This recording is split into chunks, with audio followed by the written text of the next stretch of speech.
Señores, en el día de ayer nos enteramos que el Partido Revolucionario Moderno había tomado la decisión de retirarse de las discusiones para lograr un pacto eléctrico. Un pacto eléctrico que, hay que decir, se estuvo comentando que incluso podría ser firmado antes de las elecciones de mayo. O sea, que uno pensaba que estaban bastante avanzadas las conversaciones en ese sentido, pero al parecer todavía hay discusiones fuertes en ese tema que es bastante caliente. Y precisamente para hablar sobre ese aspecto, tenemos con nosotros al ingeniero Martín Robles, quien es presidente de la Comisión de Energía del Partido Revolucionario Moderno y representante suplente del PRM en las discusiones de este pacto. Muy buenos días y gracias por estar con nosotros. ¿Qué ha estado sucediendo dentro de las discusiones para lograr un pacto eléctrico? Vamos a comenzar por ahí para poder entender un poco. Correcto, cómo no. Bien, muy buenos días y dándole las gracias a ustedes de antemano por darnos esta oportunidad de expresar al país la situación que acontece dentro de lo que es el desarrollo del pacto eléctrico. Mire, el pacto eléctrico, luego de ese decreto en octubre de 2014, que por cierto tarde para poder llegar a consenso en un ambiente de desarrollo como es el sector eléctrico, fundamentalmente donde convergen muchos intereses, pero por encima de esos intereses está el país. Y confiado en que podíamos llegar a discusiones bien serias y sustentadas sobre que pudiera haber una solución y llegar a consenso.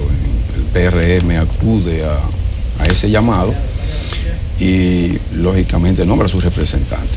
La actividad de desarrollo del pacto se ha venido desarrollando a lo largo desde esos años y tanto, ya año y medio prácticamente casi, que tiene dentro de un ambiente ciertamente de respeto, un ambiente entre los convocados, tanto la parte social como los sectores empresariales y comerciales y asociaciones.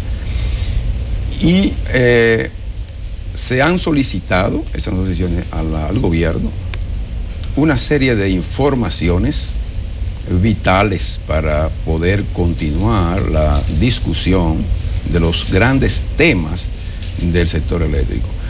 Se ha llegado a consenso de una gran parte de temas. Podríamos decir, no podemos decir en términos de porcentaje que, como he oído a alguna gente, bueno, se ha llegado hay un 60% de consenso entre los temas, pero de 1000 y tantas propuestas que llegaron al CES, o sea, el Consejo Económico y Social que maneja el monseñor Agripino Núñez Collado en el país, se han consensuado una gran cantidad de temas, pero son temas que no son trascendentales ni tienen la gran importancia dentro de los aspectos básicos para la solución del problema eléctrico. Pero los que estamos fuera, que nada más escuchamos lo que se dice lo que dicen ustedes de un pacto que es parte de la Estrategia Nacional de Desarrollo, uno quisiera saber por qué después de un año y pico el pacto está estancado y ustedes salen. O sea,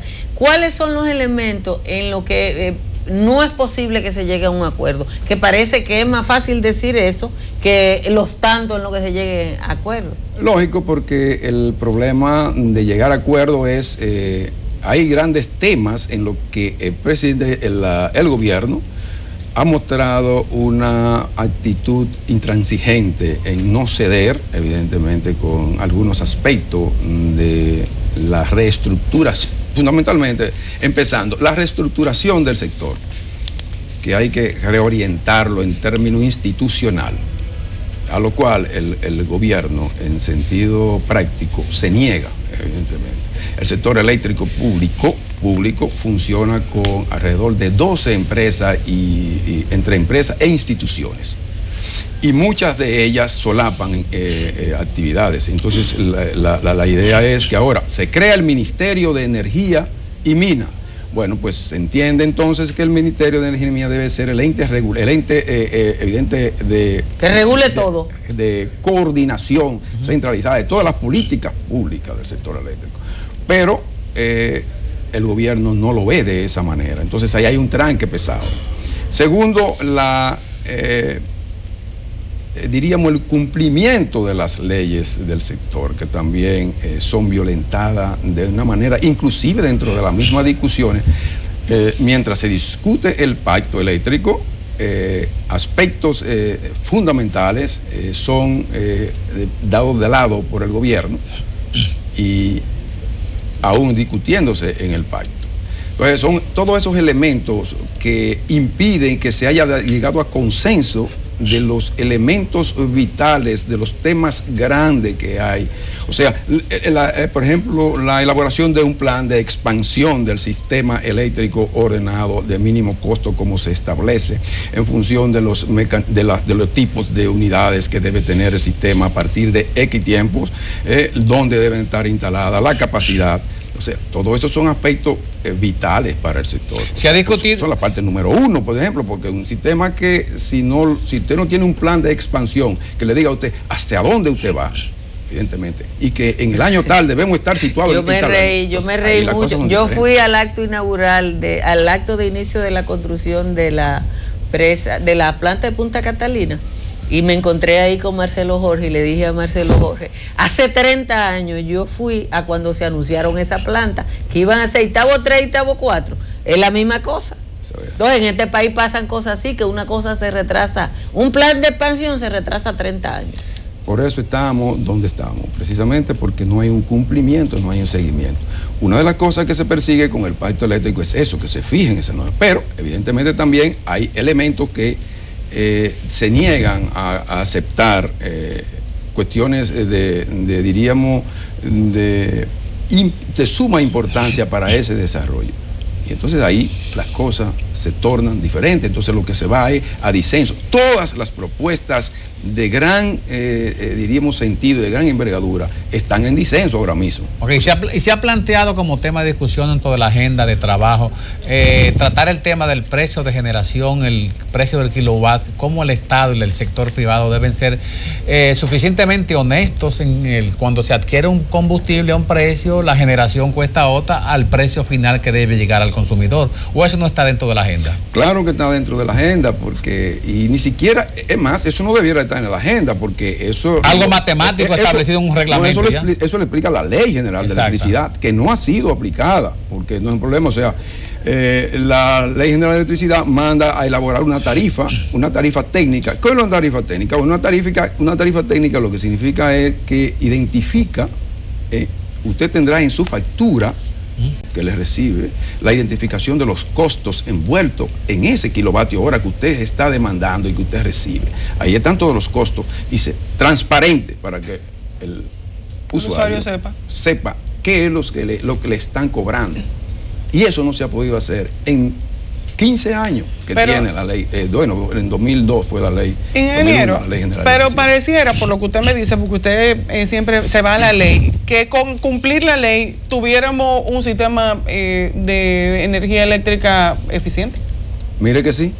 Entonces, ¿para qué discutir un pacto? Bueno, precisamente porque como no se cumple... ¿Para hacer cumplir la ley? Bueno, para que entonces sea un compromiso de la sociedad en sentido general. Bueno, pero es que a este gobierno hay que llevarlo a eso, porque si no se cumple la ley, ¿qué tú quieres que se haga? Entonces, bueno, precisamente ellos dicen, bueno, vamos a hacer un pacto eléctrico donde esté firmado por la sociedad en sentido general. Pero la Ley General de Electricidad está ahí. Mire, esa parte no se cumple. Lo del plan de expansión que yo le veo ahorita está en la ley. La tarifa técnica está en la ley, ¿no? El cumplimiento de la forma de licitación, o no de la forma, sino de la forma de contratación de la nueva potencia de energía que se necesita para cumplir la demanda en los años venideros, está en la ley. Entonces, ¿qué cosas no están en la ley que debieran ser discutidas en un pacto? No, en la ley lo que no está es la discrecionalidad que tiene el Ejecutivo de hacer cosas y de violentar cosas. Bueno, pero eso no tiene que estar en la ley. Sin consecuencia. Bueno, si no hay consecuencia, lo sigue haciendo. Ahí está el problema. Entonces debe ponerse un régimen de consecuencia fuerte en función de los acuerdos que se lleguen para que no se evite esas violaciones. Pero me da la impresión, ingeniero, por lo que usted está diciendo, que el pacto eléctrico es una perdedera de tiempo. Porque tenemos una ley eléctrica que usted dice que virtualmente lo tiene todo. Además, el pacto es producto de otra ley. que es la Ley de Estrategia Nacional de Desarrollo. No se puede cumplir ninguna. Entonces, en el camino, y quiero preguntarle también de eso, el gobierno está construyendo Punta Catalina, pero firma un contrato para la compra de energía con otra empresa que eso se quedó así, se va a olvidar. Entonces, es como que el pacto o la reunión o la convocatoria no tuviera sentido. Bueno, desde ese punto de vista no lo tiene, porque precisamente una de las cosas que acabo de mencionar es, mientras se está discutiendo un pacto eléctrico, por otro lado, el gobierno firma un contrato en violación a la Ley General de Electricidad, en violación a la Ley General de Contratación de Bienes del Estado, y lo engaveta, y nadie sabía de ese contrato que estaba firmado, que se firmó en el primero irregular, se firma en el diciembre de 2013, y el decreto del gobierno, del presidente, para la firma, lo dan en marzo, ya después del contrato firmado, algo totalmente irregular. Entonces, ¿dónde vamos?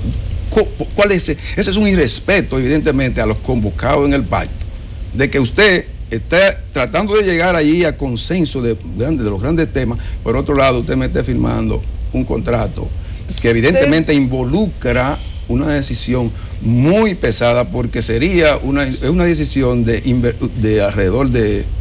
Como 3.000 millones.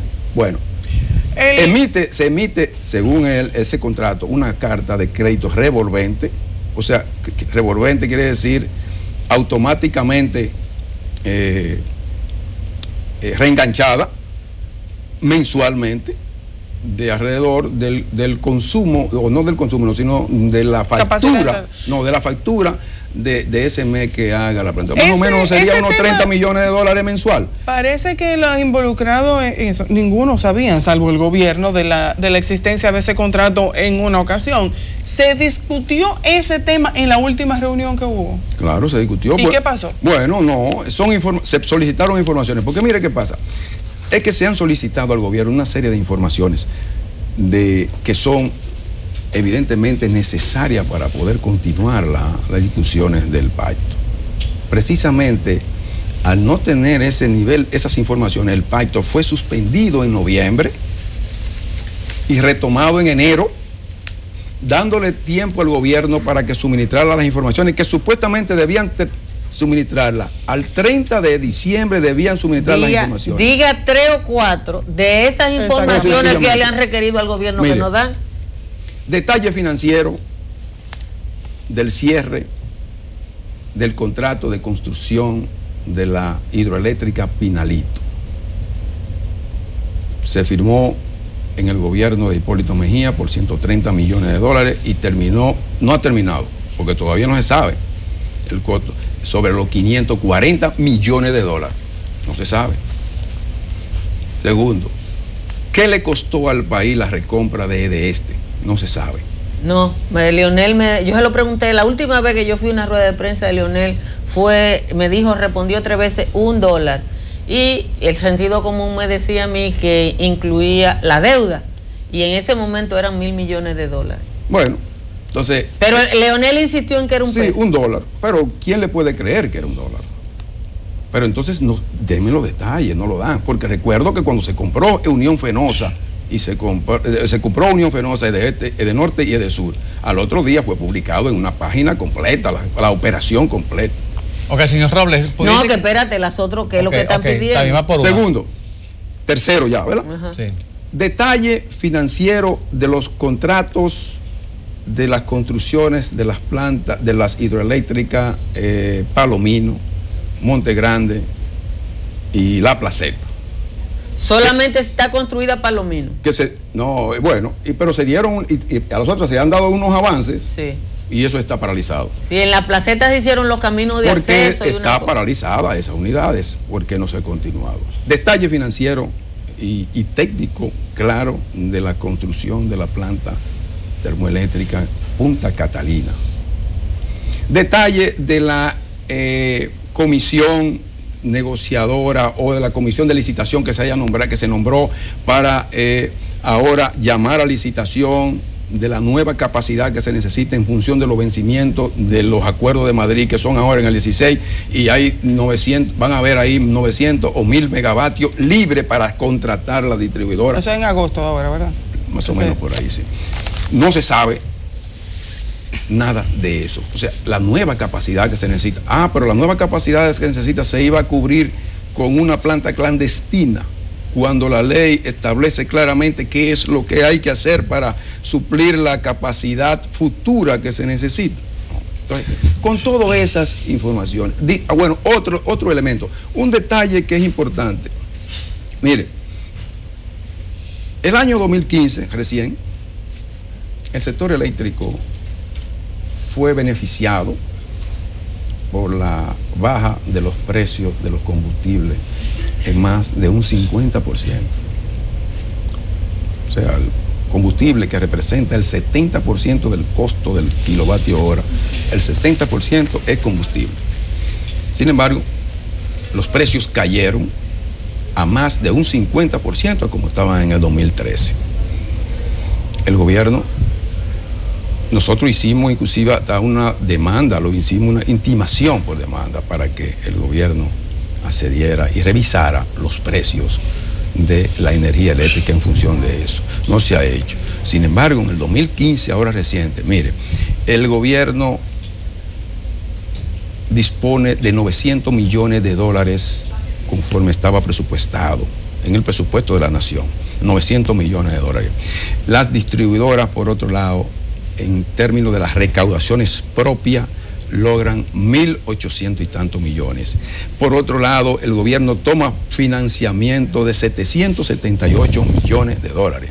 Cuando usted suma eso, que lo podíamos poner como ingresos, ¿no?, globales, estamos hablando de 3.410 millones de dólares en el 2015.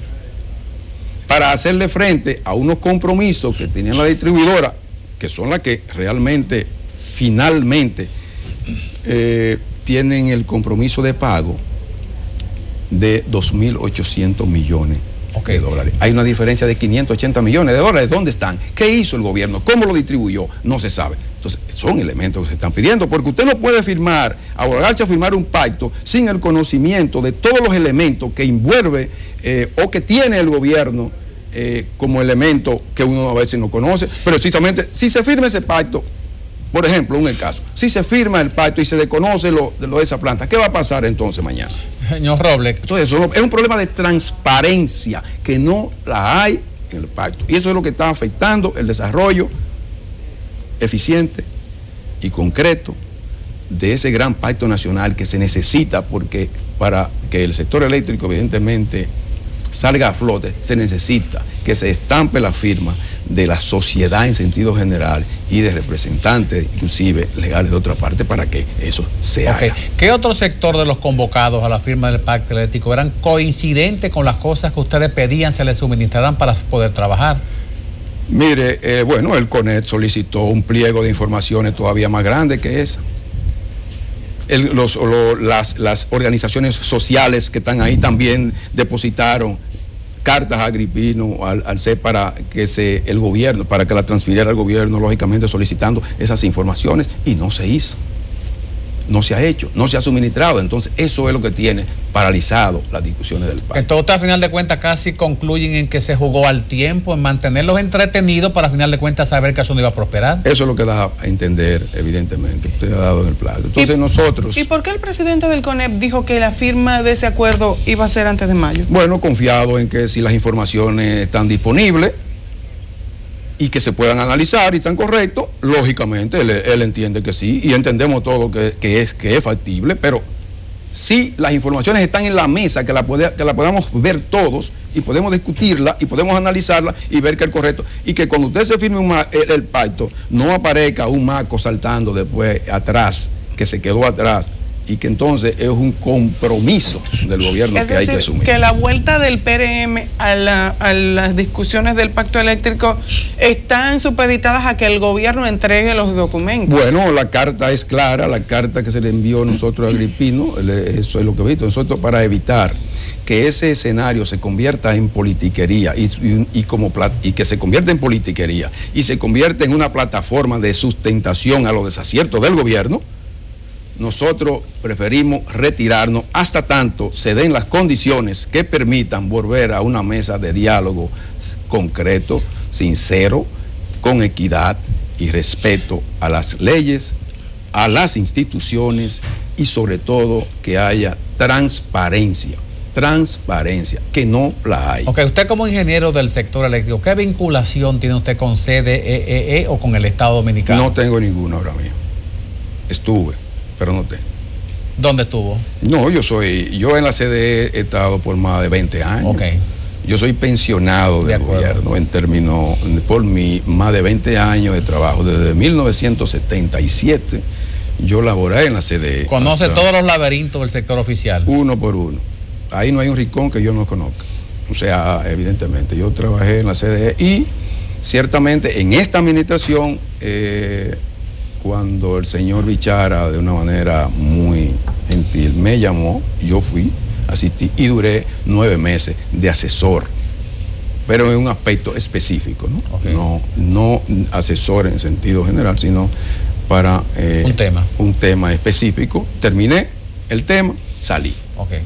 Salí por mutuo propio, porque le mandé una comunicación diciendo que evidentemente por razones particulares propias no podía continuar y sencillamente rescindí. ¿Cuál es la condición fundamental para regresar a la mesa de trabajo del Pacto Eléctrico? Que se suministren las informaciones, que haya transparencia, que haya respeto a las leyes, evidentemente que no se esté haciendo una cosa y, por un lado y el gobierno por otro, ¿no? Que haya respeto a lo convocado, porque si usted está en una mesa de trabajo, usted tiene, ¿por qué no suministrar las informaciones que se solicitan? Que son propias del sector, porque no son informaciones que van a venir, ni son informaciones clasificadas. Es una cuestión que tiene que saberlo todo el mundo. Para usted estar en una mesa de negociación y firmar un pacto, usted tiene que conocer todos los laberintos, así como usted me acaba de decir ahora. Ni que se alegue seguridad nacional. No. Eso no es un problema de seguridad nacional, o sea, de que las informaciones tienen que estar ocultas. Es un asunto público, de orden público, de acuerdo, de dinero público. Sobre todo porque de lo que están hablando en casi dinero. todos los casos es de dinero. Sí, y el dinero no es de seguridad nacional. No le están pidiendo cómo es que se va a construir la presa. Solamente le están pidiendo cuánto va a costar. ¿Cuánto va a costar y cómo lo vamos a pagar? Yo que fui allá a Palomino y vi aquello y no generó nunca lo que se había dicho y se contrató. No, Palomino tiene la capacidad de generación, pero no se construyeron, y él lo sabe, las líneas que se necesitan para la transmisión. Es que por eso, porque es un problema de la planificación. Mire, lo mismo sucede con ese proyecto de Catalina, o sea, se embarca en un proyecto de esa naturaleza sin tener el financiamiento. ¿Qué implica eso? Bueno, que si el proyecto fue licitado, ganado por una compañía en la forma que lo ganara, 2.000 millones. Si usted no tiene el financiamiento disponible, eso le va a costar entonces a lo largo, cuando ese proyecto termine, más de 3.000 millones de dólares. Precisamente porque, ¿qué involucra? Ahora mismo, ahí tiene los problemas. Prácticamente el proyecto pero casi paralizado. ¿Pero a quién se le ocurre construir una generación y no hacer la línea de transmisión? Hay que estar en República Dominicana. Señores, muchísimas gracias al ingeniero por haber estado aquí con nosotros. Quédense, seguimos con el programa.